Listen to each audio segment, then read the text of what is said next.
Assalamualaikum warahmatullahi wabarakatuh. Perkenalkan, nama saya Alia Agustina dengan NIM 858525478 UPPJJ UT Semarang.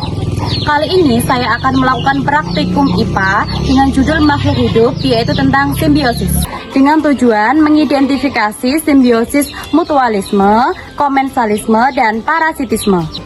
Adapun alat dan bahan yang saya gunakan yaitu alat tulis, lembar pengamatan, dan alam sekitar.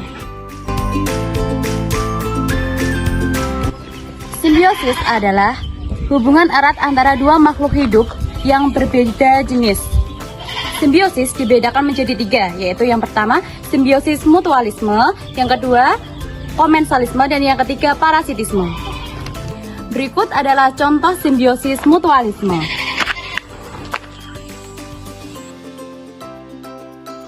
Simbiosis mutualisme adalah hubungan antara dua makhluk hidup yang saling menguntungkan satu sama lain. Contohnya yaitu kutub putih dengan semut. Kutub putih menyediakan embun madu atau sekresi manis sebagai sumber makanan bagi semut. Sementara semut melindungi kutub putih dari predator seperti kepik dan menjaga kebersihan serta membantu penyebaran mereka ke bagian tanaman lain. Akan tetapi, hubungan antara kutub putih dengan pohon sawo ini termasuk ke dalam simbiosis parasitisme, yang dimana kutub putih menempel pada batang atau daun pohon sawo dan menghisap cairan atau nutrisi dari tanaman.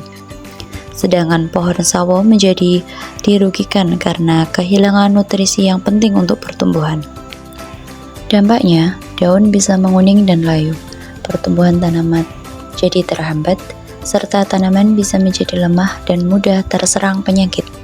Selanjutnya adalah simbiosis komensalisme, yaitu antara tumbuhan anggrek dengan pohon jati.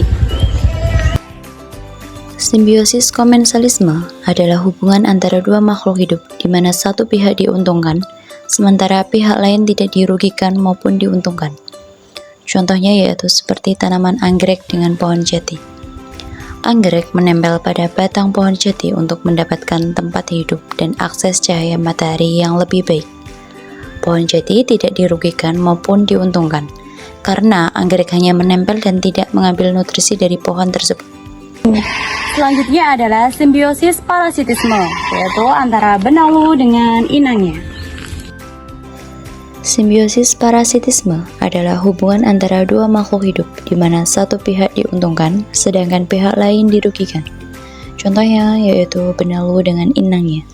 Benalu hidup menempel pada pohon serikaya dan menyerap air serta zat makanan dari inangnya. Sementara pohon serikaya menjadi dirugikan karena kehilangan nutrisi yang seharusnya digunakan untuk pertumbuhan. Dampaknya pada pohon serikaya yaitu pertumbuhan pohon bisa terhambat, daun bisa menguning atau rontok, dan jika parah, lama-kelamaan pohon serikaya bisa mati. Jadi, kesimpulannya adalah semua hubungan ini terjadi di alam untuk mempertahankan hidup mereka. Bentuk hubungan tersebut bisa saling menguntungkan yang disebut dengan mutualisme. Satunya untung, satunya tidak rugi maupun untung bisa disebut komensalisme. Dan satunya untung, satunya rugi disebut parasitisme.